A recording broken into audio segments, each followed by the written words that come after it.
Hi everyone, my name is Abhishek. I am a legal intern at Lexis and Company. So today's my topic is Muslim women's right to initiate divorce. So a recent judgment of Division Bench of Kerala High Court recently clarified the Muslim women's right to initiate divorce. So let us talk about the currently available option for Muslim women to divorce. One of the method is divorce by mutual consent through the process called Mubarak.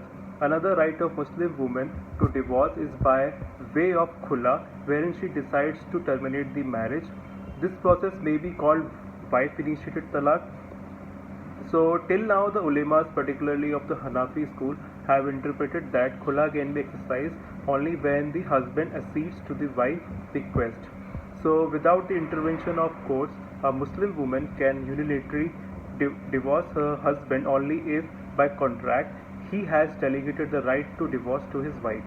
If he refuses, the woman has no option but to approach courts of law under the provisions set out in the Dissolution of Muslim Marriage Act 1939. So, in the present case, the Division Bench of Kerala High Court was dealing with the issue of condition in khula, divorce initiated by the wife. So, the legal issue before the court was whether a Muslim woman, on deciding to leave the marriage for reasons that she feels are appropriate, has a right to pronounce unilateral extrajudicial divorce through khula against her husband. So the court's observation in this case are the compelling the wife to go to the court for khula undermines the right guaranteed to her in the personal law.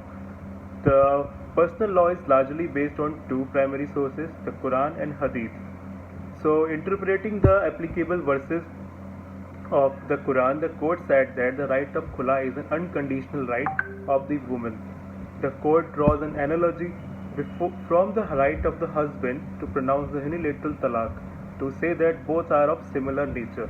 The court added that the husband approval as a condition in khula is not correct.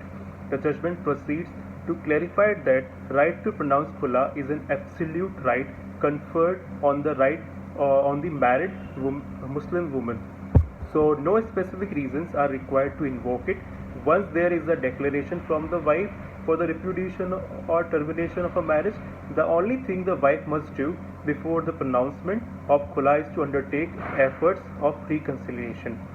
This is the same like how a man is obliged to before pronouncing husband-initiated talaq as declared in the Shamim Faraj judgment of the Supreme Court 2002.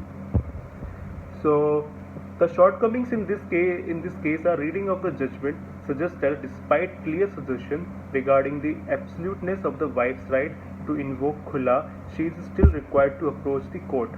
Earlier, she could approach the court under the 1939 Act, but according to this judgment, this is available for fasq nikah.